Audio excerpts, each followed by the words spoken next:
Bonjour, moi c'est Laura, j'habite à Rennes, j'ai 30 ans et je suis accompagnée de ma petite Popiette, corgi femelle de 1 an et demi. En fait, je me suis préparée pour tout.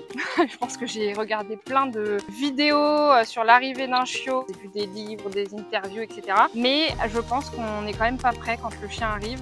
Les 2-3 premiers jours, on va pas se mentir, c'est un peu dit. Est-ce que c'était une bonne idée de prendre un chien? Mon copain, ça lui a pris une bonne semaine, je pense, avant de s'adapter à Popiette et le fait qu'elle soit là et qu'elle chamboule un peu notre vie à deux. Moi, ça m'a fallu 2 jours. J'ai vraiment beaucoup stressé parce que, en fait, on se rend compte qu'on doit prendre soin d'un petit être vivant. Ici, on est sur la place des Lys. En fait, c'est là où a lieu le marché de Rennes, le fameux marché de Rennes tous les samedis. Et on vient souvent ici avec Popiette. D'ailleurs, petite anecdote, dès que son meilleur pote, on va dire Caramel, le charpet de Paris, vient sur Rennes, on les emmène souvent au marché. Et c'est vrai que le combo Caramel et Popiette au marché, ça a fait fureur. Donc maintenant, ils ont leur petite friandise quand on passe avec les deux, c'est assez marrant. Popiette, ce que je peux dire sur ses qualités, c'est une chienne qui est très joyeuse, qui est très amicale, elle aime tout le monde. Elle est toujours partante pour tout, on a l'impression, donc ça c'est assez agréable. Elle aime aussi travailler, on sait que ça va la stimuler et elle est assez réceptive, ça va assez vite en fait. Par contre, l'inverse, les défauts, on va dire que déjà comme chien de berger, elle a des petits tics de chien de berger du type vouloir choper les mollets des passants dans la rue. Alors avec moi elle le fait plus, mais par exemple avec mon copain, lui c'est resté un truc entre eux, donc s'il court un peu trop, elle va vouloir lui choper les mollets. Elle veut aussi attraper du coup les trottinettes, les skateurs, enfin voilà, chien de berger. Et après l'autre chose qui est aussi un peu un défaut, on va dire, même un gros, c'est qu'elle chope tout ce qu'il y a au sol. Alors tout y passe. Popiette se fait souvent pas mal de festins au sol quand il y a des bouts de nourriture qui tombent, parce qu'ici on est dans les rayons boucherie. Donc là, Popiette adore. Le truc le pire maintenant sur la liste de ces top 3, c'est qu'elle a pris un préservatif dans la gueule.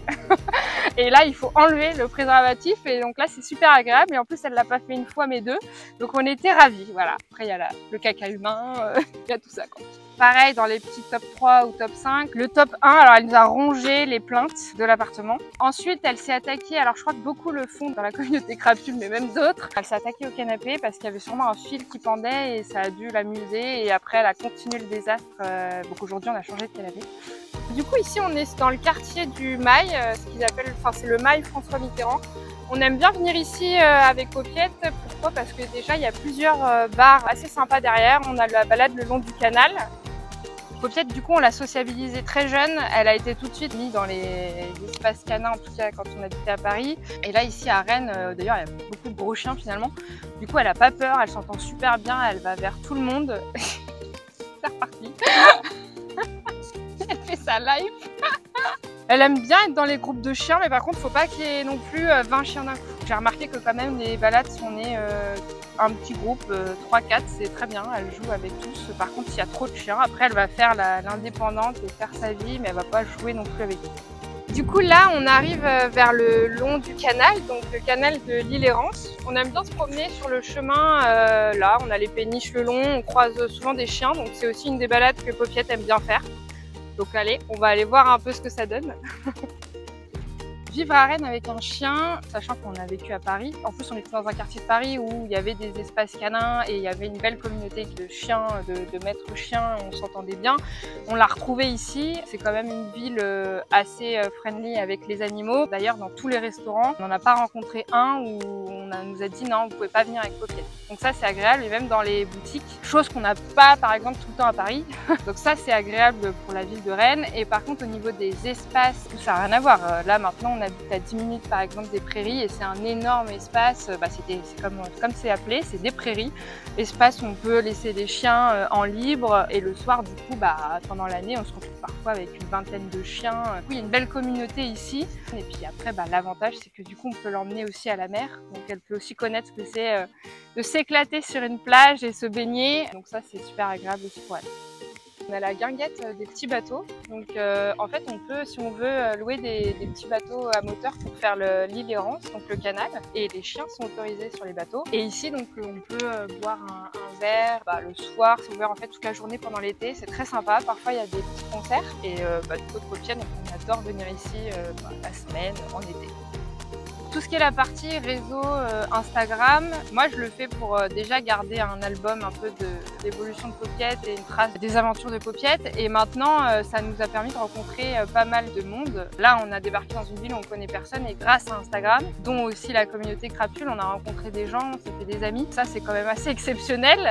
Finalement, on connaît des gens un peu partout dans le monde.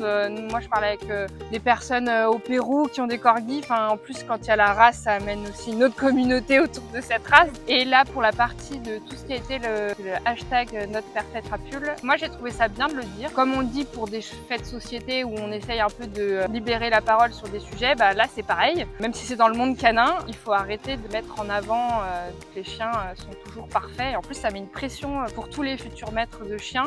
Donc moi j'ai trouvé que c'était un bon mouvement et du coup j'ai partagé de pourquoi Popiette elle n'est pas non plus parfaite, mais parfaite à mes yeux si elle l'est, même malgré ses petits défauts, voilà, son rappel approximatif.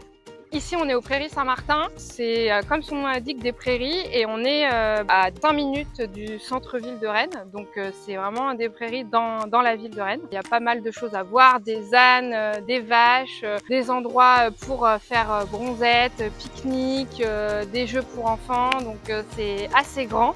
Et là, on est à l'endroit typique que Popiette adore. C'est les retrouvailles avec les potes le soir. Donc, on a un groupe, c'est les toutous des prairies. Et donc, Popiette adore cet endroit et elle revient souvent en double couleur boueux, noir pour le bas et c'est la couleur du haut, sa robe de base. Voilà, on adore. Les changements depuis que j'ai Popiette, ça m'a montré ce que c'était de prendre soin d'un petit être autre que soi ou je sais pas, ou quand tu es en couple avec quelqu'un. Donc ça change quand même tout parce que du coup rien qu'en rentrant du travail, la première chose à faire c'est de sortir Popiette, c'est pas de se poser sur le canapé ou faire autre chose. Donc c'est prendre soin d'un petit être vivant autre que nous. Et après ça m'a appris aussi à parfois relativiser parce qu'il y a des moments où elle m'a bien stressée parce que du coup on se stresse pour rien, surtout au début. Et au bout d'un moment on apprend à lâcher prise, souffler et se dire bon, ça va, c'est pas grave. Moi c'est mon petit rayon de soleil, c'est vraiment comme je dis, les good vibes de quand on regarde Popiette. Et d'ailleurs c'est un peu ce qu'on dit aux gens parfois qu'on croise ou qui sont de pas top. On leur dit regardez Popiette, ça va vous faire sourire. Et c'est vrai, une fois une personne pleurait dans la rue, enfin, on l'a croisée, elle a regardé Popiette et elle a souri. Et ça franchement c'est ça qui me fait plaisir aussi.